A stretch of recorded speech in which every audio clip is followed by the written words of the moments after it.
Hi everybody, this is Matthew Pose with Audioholics, and in this video we're going to be covering, here we're at CEDIA, of course, the 2023 Expo, and I'm here with Richard Litofsky, and of course you're a very important part of this business. You're one of the co-founders, is that right? Founder, CEO, yeah. All right, and so the MadVR has a new Gen 2 of their top-line processor. Do you want to talk a little bit about what's new in it? Yeah, thanks Matthew, appreciate it. So this is the Envy MkII Mark II next to us.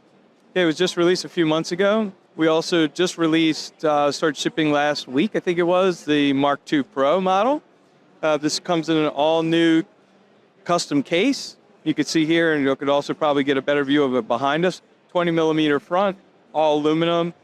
It got all this improved cooling, all new system components, all new 5-year warranty, parts and labor. That's up from 3 years from before. Because we really put a lot of emphasis on build quality and we want to stand behind that in the product. As I mentioned, the cooling is unbelievable. Put your hand back here if you don't mind. Okay, and then you think that thing is, with the amount of processing power it's running through, you know, that's great. And then on top of it, the biggest change in there is fitting in the latest generation GPU, which adds double the amount of horsepower, which is really important for our new AI-based algorithms. Now, you mentioned to me before we were talking about it, among the new features, so I think everybody knows dynamic tone mapping. It has that, but you said actually you think the coolest new feature, maybe the most compelling one, actually is related to motion blur and how it handles that. Now, I think when people think about things that are designed to deal with this motion blur, they think soap opera effect. But you were saying, well, you know, we've really done a lot to try to get beyond that. We can create the soap opera effect if we want to, but there's a more subtle way that helps to just deal with things. So you want to talk a little bit about that? You talk about the way a lot of displays work and how it causes distortions that this can overcome. Yeah, no, it's a great question. So essentially when you bring up motion interpolation, a lot of times people will say, oh, that's the feature that we turn off as we get a TV. And the reason for that is motion interpolation has a solid reason why it exists and what manufacturers have tried to do, but there's a challenge that's created because they wind up creating their own artifacts, right? And so the idea is you don't want to add issues to an image while you're trying to fix another type of issue. And the other thing is strong soap opera effect, right? We really believe in preserving director's intent, and so it's really important that it still looks like a movie, right? And so what we did is we set out to create the world's first AI-based motion interpolation that runs on extreme processing power to be able to do a lot of these next-gen things. And so what we've managed to achieve in just about a year and some research and development even before that is the ability to accomplish both of those, right? Where we have, it's not perfect, okay? Motion handling is a very complex thing. There's always gonna be some weird artifacts, sometimes, once in a while, rarely in a movie, one scene you might see something. But we have fewer artifacts that we've seen in other motion interpolation algorithms. And the big thing is being able to control the soap opera effect. And anything from just a little bit of motion handling, just to kind of take the edge off and bring back reduce the motion blur that's being added by the display, all the way up to someone wants and really likes that strong look, or they want to, for particular content, like if you're watching something like Planet Earth 2, where you don't necessarily want it or expect it to look like a movie, even though it's filmed at 24p, because you see animals in a jungle that actually look more realistic for that type of content, run it at 60p. So would you like me to explain a little bit about why motion blur sometimes exists on these new displays? Yeah, I mean, I think a lot of people think of this as, I think they don't understand the problem that it's fixing. So it feels maybe to some like a solution looking for a problem. But you were explaining that's not really true. This is actually addressing a known problem that we've just gotten used to. Right, exactly. So if we talk about, you mentioned like kind of the history of displays, right? So all modern displays, except for, well, all modern displays, I should say, operate on sample and hold. Okay, sample and hold, for those of you that are not familiar with that term, is essentially the way it works is the display puts up the image and holds it for 1/24th of a second, and then it puts up the next image and holds it at 1/24th of a second. And so it's on full gear from the start, full brightness for that thing. So that's what they call sample and hold. And that's how all new modern displays work, whether we're talking about LED, LCOS, SXRD, these types of technologies, LCD, right? DLP, uses sample and hold, but it's also much faster, so it's not subject to the same thing. But there's something called persistence of vision. So what happens is because that image is displayed and held, and then all of a sudden it changes, sample and held, it kind of messes with our eyes and the way our brains see, and it creates this perceived motion blur. So it either adds motion blur that wasn't there or exaggerates motion blur, right? And so if you go back to older technologies, film projectors, plasma, CRTs, they work differently. They basically flash the image, right? And then it kind of fades. Or in the case of a film projector, you have the black, frame break in between. So flash, fade, flash, fade. And because of that image not staying static for that 1/24th of a second, you don't have that persistence of vision. And so you don't have that added motion blur. So bringing this back full circle, why does this matter? So when you're using a modern display, if it's adding some motion blur, that's not necessarily what the director intended. So you can use motion AI to layer on just a little bit, keep that cinematic look, but crisping it back up, removing, basically counteracting the sample and hold effect to get a clearer image.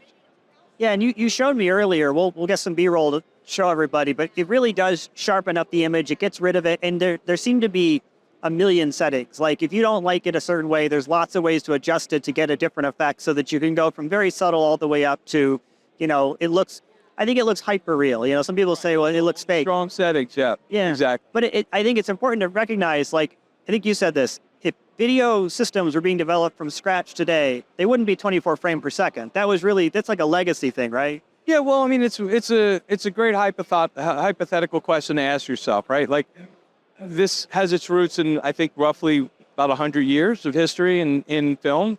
And so the question becomes, if we were just inventing, movies today, would they pick 24 frames per second, right? In a world where 120 and 240 is being used for especially other types of things. So we've gotten to know and love the cinematic look of a movie because that's what we're used to and rooted in tradition. And so it is important to preserve that. But there's ways, like we talked about, where you can still get that clarity and detail back, kind of counteract that motion while still having it look like a 24p cinematic film. Yeah, that makes a lot of sense. Now, I think I was telling you, well, I guess I'll ask this question in another way. I'm sure a lot of people are going to say, look, this thing costs as much as a projector. Why should I buy this? Including a lot of projectors, of course, come with many of these features, but you're doing a lot more than a lot of others. So you want to maybe kind of answer that question generally of what's the compelling story behind why somebody should buy this? Yeah, no, that's a fair question. So there's a lot of features that the MadVR Envy Extreme has, right? So you're talking about motion AI, you're talking about best-in-class HDR dynamic tone mapping, right? That it will outperform other displays to really give out that best HDR thing. We could try to capture some images to kind of do some A/B comparisons on that as well. You have nonlinear stretch, or we have a patent-pending technique that compresses vertically while it stretches horizontally. That's never been done before. So that means we share that geometric distortion across both axes, and that gives you, the football player at the edge of the screen, when you blow it up and make it wider for scope, all of a sudden looks natural instead of looking twice as wide as you would expect them to be on the edge. You have subtitle management, you have geometry correction, you have convergence correction, all these types of things. And the question is, in some cases, projectors have these things, and some do them, or displays, some do them better than others.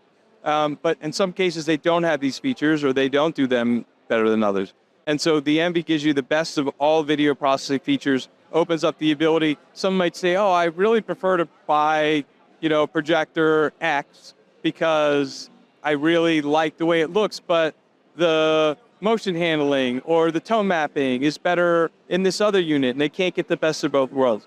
So this is a premium product, right? It is not for budget theaters. It is for people that value performance over dollars. And that's kind of how they would choose to spend their money if they want the ultimate. A lot of people, as you know, going through a lot of extreme, detail and being very particular about their components they're choosing, the room they're building, the speakers, the audio, the chairs, the carpet, the decor, and of course, your weakest link, you don't want to be the video quality. So I think another important feature it has is the 2D, 3D LUT system for color. It is basically ensuring that it is as correct as possible across the full gamut. So, every projector has some ability to adjust color, contrast, brightness. You can dial in things more, especially newer projectors have gotten better about providing that. But I know, we work with Christie and Barco a lot. We work with digital projection, and I hear integrators, well, I should say calibrators, complain all the time about the limitations even of those systems. Often putting this in for those purists that want the best is because it has such a best-in-class, color management system, basically, right? Yeah, that's a good point. So the Envy Extreme and the Pro both support the industry's largest calibration code. So they're basically called LUTs, okay? And so you have what's called a 1D LUT and a 3D LUT. The 1D LUT pretty much handles the grayscale and the gamma, and then the 3D handles all the color. And so the Envy, both models, support 4,096-point 1D LUTs. Okay, that's an extreme amount of points. And they also support a 21-point cube, right, which is essentially then, that works out to interpolated up to 16.7 million points. So it gives your calibrator the most flexibility, and then it takes it up to there, and then you could have all the LUTs you want. You could have a LUT for BT709 for standard DAF, or your 1080p Blu-rays, or your TV, satellite, or whatever. And then you also have, your ones for HDR, BT2020, so forth. Very cool. Well, I want to thank you for your time for doing this. Well, like I said, we're going to get some video to show everybody what this looks like, but it's an impressive product. It has a lot of capabilities. I think we've talked about as good as projectors and TVs have gotten today, being able to maximize that performance, especially with the limitations of streaming content and compression that's even done with some of the higher quality like Kaleidoscape and all that. They're not perfect. They're not the equivalent of what's coming out of the camera, for instance. So I appreciate your time. The product is cool. I know there's going to be some people turned off by the price, but like you said, this is targeting a very specific audience, the passionate crowd that want the best, and you guys have provided it, so thank you. Thank you very much, Matthew. Appreciate your time. No problem. And again, as we always say on Audioholics, until next time, keep on listening, or I guess keep on watching.